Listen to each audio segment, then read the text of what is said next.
शरीर में इन 72,000 नाड़ियों के मिलने के 114 महत्वपूर्ण स्थान या जंक्शन पॉइंट हैं। जैसे इस बिल्डिंग में बिजली के तार बिछे हुए हैं, उसमें कई जंक्शन पॉइंट हैं जहां तार बड़े पैमाने पर मिलते हैं। शरीर में 114 जंक्शन पॉइंट हैं। आमतौर पर इन्हें चक्र कहा जाता है। चक्र शब्द का शाब्दिक अर्थ है पहिया, लेकिन ये सर्किल या पहिए के रूप में नहीं है। ये हमेशा त्रिभुज के रूप में मिलते हैं।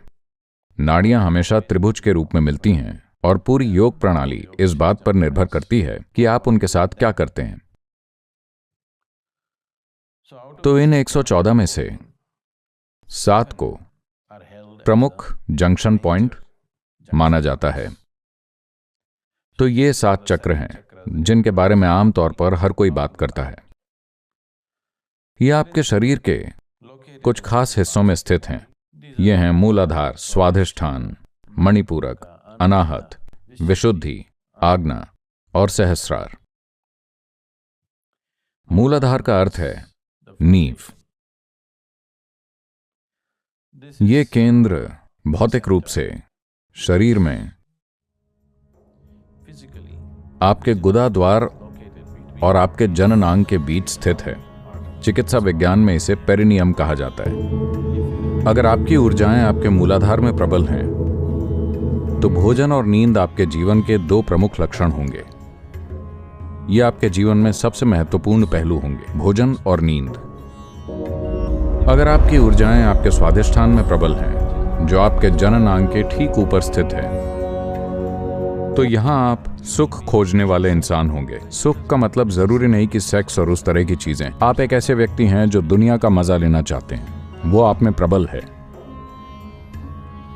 तो ऐसा व्यक्ति जो सुख खोजता है, वो उस इंसान की तुलना में थोड़ी ज्यादा तीव्रता से जीता है जो सिर्फ भोजन और नींद के लिए जी रहा है। हाँ, तो ये जीवन की तीव्रता के बस अलग अलग स्तर हैं। जैसे जैसे तीव्रता बढ़ती है, जीवन के विभिन्न आयामों को अनुभव करने की आपकी क्षमता जीवन के एक दायरे से दूसरे दायरे में चली जाती है। अगर आपकी ऊर्जाएं मणिपूरक में चली जाती हैं, या अगर वो मणिपूरक में ज्यादा प्रबल हैं, तो आप दुनिया में एक कर्ता हैं। आप चीजें करना चाहते हैं। हो सकता है कि आप एक व्यवसायी हों, हो सकता है कि आप एक राजनीतिज्ञ हों, या ऐसा कोई जहां बहुत कुछ करने की जरूरत है। आप कुछ करना चाहते हैं। अगर ऊर्जा अनाहत में चली जाती है, तो ये सृजनात्मक केंद्र है। आप एक रचनात्मक व्यक्ति बन जाते हैं। शायद आप एक कलाकार हों, या कम से कम आप में प्रवृत्तियां हैं। शायद आप हॉलीवुड में सफल नहीं हुए, लेकिन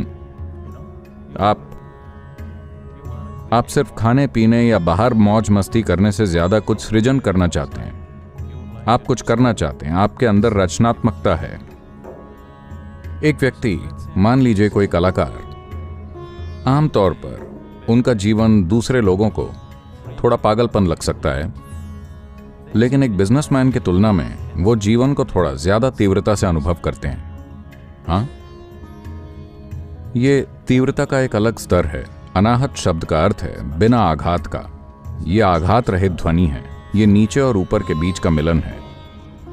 जीवित रहने की आपकी सारी प्रवृत्तियां निचले 3 चक्रों में हैं। आत्म संरक्षण मणिपूरक, स्वाधिष्ठान और मूलाधार में है। इन सब से अलग होकर परे जाने की लालसा विशुद्धि, आज्ञा और सहस्रार में है। अनाहत मिलन बिंदु है। तो अनाहत के लिए प्रतीक 2 त्रिभुजों का मिलन है। आपने वो देखा है, स्टार ऑफ डेविड, हर चीज अनाहत से आती है। वो अनाहत का प्रतीक है। 2 त्रिकोण ऊपर की ओर और नीचे की ओर आपस में मिलते हुए, क्योंकि ये जीवन के 2 अलग अलग आयाम हैं। एक आत्म संरक्षण को दर्शाता है, दूसरा परे जाने की लालसा को दर्शाता है। आपके सिर और दिल में परे जाने की लालसा है, लेकिन आपके शरीर में संरक्षण की लालसा है।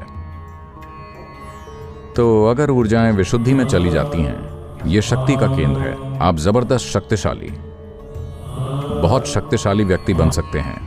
जब मैं शक्ति कहता हूं, तो जरूरी नहीं कि वो शारीरिक या आर्थिक या कुछ और हो। लोग कई तरह से शक्तिशाली हो सकते हैं। बस उनके खड़े होने के तरीके में कुछ लोग शक्तिशाली होते हैं, कुछ नहीं होते हैं, है ना? हाँ, देखिए, कोई काम करने की जरूरत नहीं है। आप 10 लोगों को यहाँ खड़ा कर दें, जिस तरह से वो खड़े होते हैं, कुछ लोग शक्तिशाली होते हैं, कुछ नहीं। क्या ऐसा नहीं है? ये जरूरी नहीं कि ऐसा उनके काम के कारण हो, बस वो जिस तरह से हैं, उन्हें किसी चीज के लिए दिखावा करने की जरूरत नहीं है। वो जिस तरह से हैं, बस उसमें ही एक शक्ति होती है। अगर आपकी ऊर्जा आज्ञा में पहुंच जाती है तो आपको बौद्धिक रूप से बोध प्राप्त हो जाता है। आप चीजों को स्पष्ट देख पाते हैं। आप हर चीज को उसी तरह देखते हैं जैसी वो है। एक बार जब आप हर चीज को उसी तरह देखना शुरू करते हैं जैसी वो है, तो आप शांति में होते हैं। तो आज्ञा को तीसरी आंख कहा जाता है, क्योंकि आप चीजों को उसी तरह देखते हैं जैसी वो हैं। ये दो आंखें बहुत भ्रामक हैं। वो आपको चीजों को वैसे दिखाती हैं जैसे आपके जीवन संरक्षण के लिए जरूरी है। वो आपको हर चीज को वैसे नहीं देखने देती जैसी वो है। जब आपकी ऊर्जा आज्ञा को छू लेती है, तो अब आप चीजों को वैसे देख रहे हैं जैसी वो हैं, हर चीज जैसी वो है। अब इसीलिए इसे तीसरी आंख कहा जाता है। सहस्रार 7वां चक्र है, जो शरीर में नहीं बल्कि शरीर के ठीक बाहर है। ज्यादातर लोगों के लिए ये निष्क्रिय है, ये सक्रिय नहीं है। अगर कोई साधना आपके जीवन में आती है, अगर आप इसे किसी खास तरीके से सक्रिय करते हैं, या जीवन जीने के बहुत तीव्र तरीके से ये सक्रिय हो सकता है। अगर ऊर्जाएं आपके सहस्रार में प्रवेश करती हैं, तो आप अकारण ही बेवजह परमानंद में आ जाते हैं। आप पागलों की तरह आनंदित रहते हैं। अगर आप भाव स्पंदन में आए, तो आप देखेंगे कि बिना किसी कारण के आप परमानंद में डूबे रहेंगे। आपको पता ही नहीं होगा कि क्या हो रहा है, कोई बाहरी कारण नहीं, आप बस परमानंद में हैं, क्योंकि आपकी ऊर्जाएं सहस्रार को छू लेती हैं। From Mooladhara to Agna, there are many pathways as to how to get there, any number of methods and teachings as to how to reach there. मूलाधार से आज्ञा तक पहुंचने के कई मार्ग हैं, कई तरीके और शिक्षाएं हैं कि वहां तक कैसे पहुंचे। आज्ञा से सहस्रार तक कोई मार्ग नहीं है। अगर आप आज्ञा से सहस्रार तक जाना चाहते हैं, चूंकि कोई मार्ग नहीं है, तो इसीलिए बहुत से लोगों ने प्रचार कर रखा है कि पाने के लिए सर्वोच्च चीज शांति है, क्योंकि वो यहाँ अटक गए हैं। तो आज्ञा से सहस्रार तक कोई मार्ग नहीं है। यही मूल कारण है कि परंपराओं में गुरु पर इतना जोर दिया जाता है, क्योंकि अगर आपको छलांग लगानी है, मान लीजिए यहां एक अंधेरा गड्ढा है, अगर आपको उसमें बस कूदना है, तो आपको या तो पूरी तरह से पागल होना चाहिए, या आपके पास असाधारण किस्म का साहस होना चाहिए, या आपको किसी पर इतना भरोसा होना चाहिए कि अगर वो कहे कूदो, तो आप बिना किसी समस्या के कूद जाएंगे, वरना कोई संभावना नहीं है ना?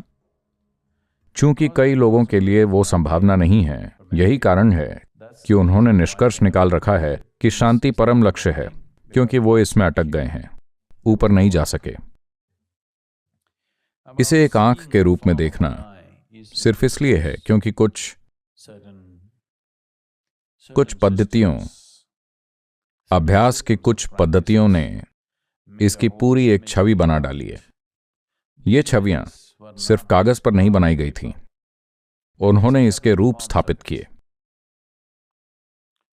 यह अपने आप में एक पूरा विज्ञान है।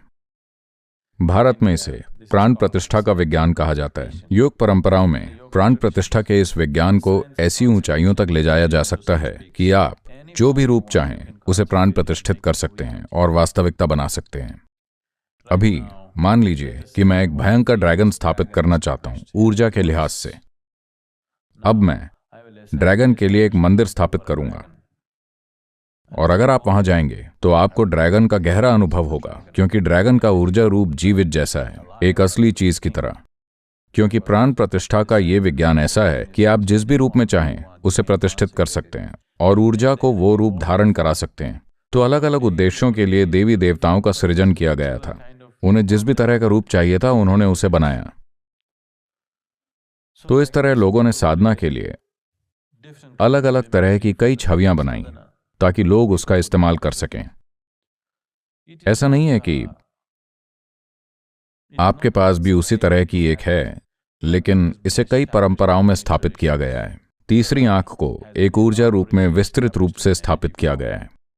अगर कहीं पर आप इसके संपर्क में आ जाते हैं तो शायद आपको ये दिखने लगे। लेकिन ये दो अलग अलग तरह के योग हैं। एक है दायां हाथ योग और दूसरा बायां हाथ योग। दाएं हाथ योग में कोई कल्पना नहीं होती। अभी हम आपको जो प्रदान कर रहे हैं उसमें कोई कल्पना नहीं है। हम किसी तरह की कल्पना का इस्तेमाल नहीं करते, क्योंकि अगर आप कल्पना में चले जाते हैं तो आपको निरंतर देखभाल में होना चाहिए, किसी ऐसे की जो जानता है कि क्या चीज है, कोई ऐसा जो छवियों को हटा सके जब उनकी जरूरत ना हो, वरना आपको पता नहीं चलेगा कि वास्तविकता कहाँ है और कल्पना कहाँ है। आप बहुत आसानी से बस काल्पनिक दुनिया में चले जाएंगे। तो यहां हम प्रज्ञा मार्ग का उपयोग कर रहे हैं, जहां कोई कल्पना नहीं है, बिल्कुल भी कल्पना नहीं है। बस खुद का उपयोग करें विकास के लिए। हो सकता है कि यह उतना रंगीन ना हो, लेकिन यह ज्यादा स्थिर है। आप खोते नहीं हैं।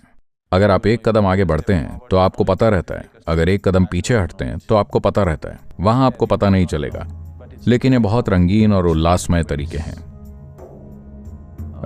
हम भी करते हैं, लेकिन लोगों के इस तरह के बड़े समूह के साथ नहीं। मैं भी उस तरह की चीजें करता हूं, लेकिन लोगों के बड़े समूह के साथ नहीं, क्योंकि लोग बहुत आसानी से काल्पनिक दुनिया में चले जाएंगे।